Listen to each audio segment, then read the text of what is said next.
Welcome back, everyone. This is Recon Stewart, and we are continuing our in-depth look at the CDU of the A-10C Warthog in Digital Combat Simulator. We're getting there. We're almost done.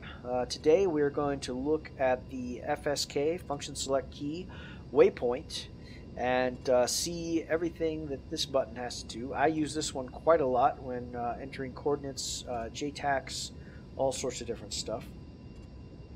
So I'm going to go ahead and click on Waypoint, and this is divided into 4 submenus: steer point, anchor point, waypoint, and from point. So let's click in the steer point subpage. This page provides you detailed information about the steer point, and it allows you to change it.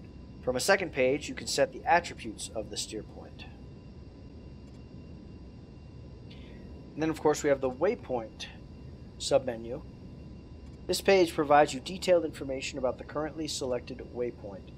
From the second page, you can select the attributes of the waypoint. So line 3, this allows you to select the waypoint that you want to look at. So if I was to hit 06, it would change it to landing, but we're going to go back to Nixon, or we could go to Groom Lake as 53. I could enter mark points A through Z in there if I had any mark points selected.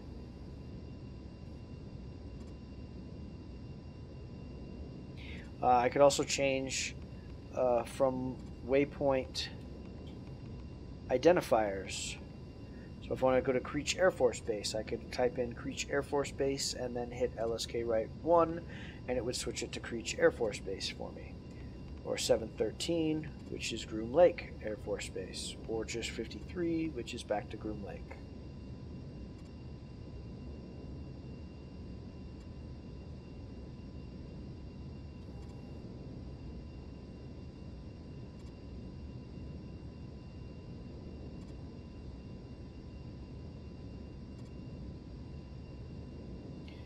We have the elevation, which is not set.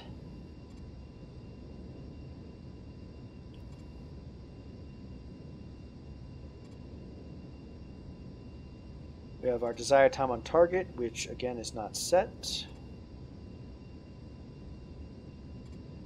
And we can copy this to a 7th waypoint if we want by LSK3. We see our wind, heading, and speed. And we can change from our coordinates from UTM to lat long.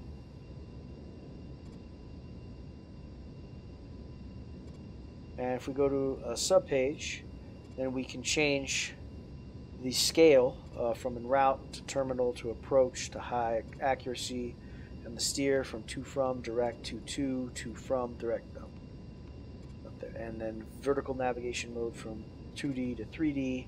And this again is if you want to set more detailed accuracy for ILS waypoints. That's where you would do this. Not real sure how those work. I just know of them, not really much about them. So if anybody can clarify those for me in the comments below, I'd very much appreciate it.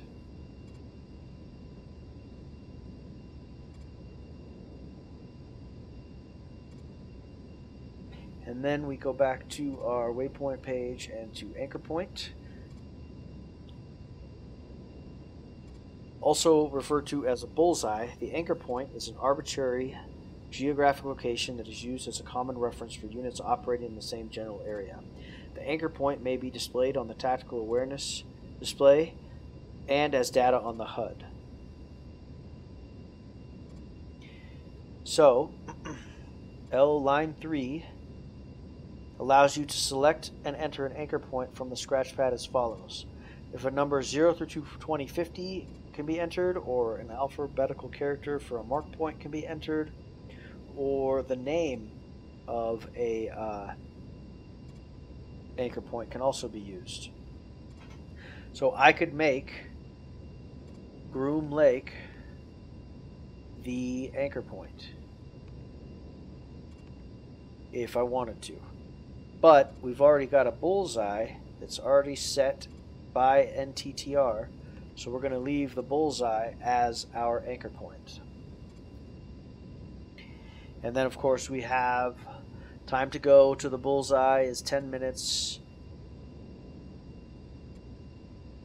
Desired magnetic heading is 339. The distance is 53.3 knots. It's on the HUD, which we can turn on or off.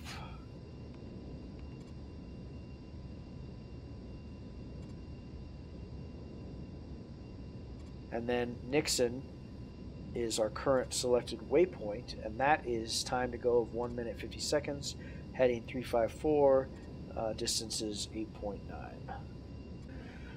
And that is the waypoint page. At the end of the tutorial, I'm going to go through creating a bunch of waypoints from the ground in order to build a flight plan. But what we also want to do is create a waypoint that is using UTM coordinates. So let's see if we can find a good UTM coordinate and create a waypoint. So we want to make sure we're in mission and other. And let's go to the F10 map.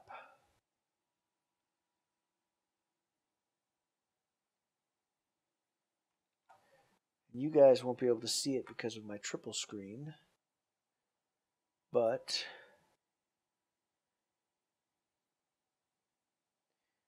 this is divided into a number of grid sections. And so if I wanted to put a waypoint just north of Nellis, and it says that this is 11 South, Papa Alpha,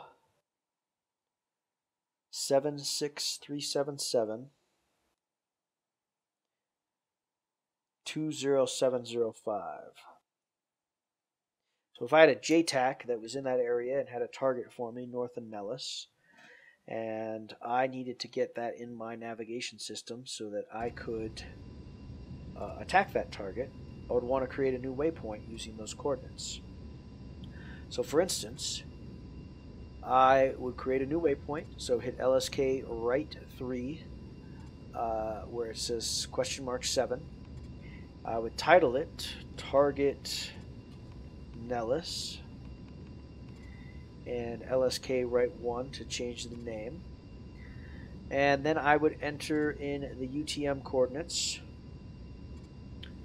of Papa Alpha 76377 20705, and I would plug those in LSK left 4.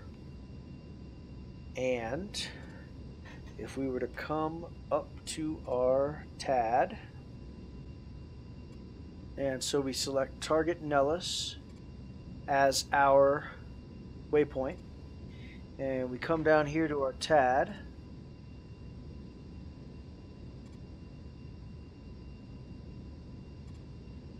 and I'm going to do this a little differently. But there is the coordinates that we entered. And you can see the latitude, longitude of those coordinates. But if I click here, you see Papa Alpha 76376, we typed in 377. 20704, we typed in 20705. But we were able to create that waypoint right on the F10 map that we were looking for. And that is how you would enter coordinates in using UTM or MGRS coordinates. Very helpful when using JTAC. You can also do it with lat-long coordinates. You just would have to enter the lat-long coordinates here, 2 digits, 2 digits, 2 digits. And then if you did a western longitude, it'd be 3 digits, 2 digits, 2 digits. But you'd enter those coordinates in. You'd also be able to create a waypoint that way. All right, let's take a break, and we will come back and we will do setting an offset, and flight point management. And I think that will be every bit of the CDU. Thanks for sticking with us through this tutorial. This is Recon Stewart, and we will be back later. Take care.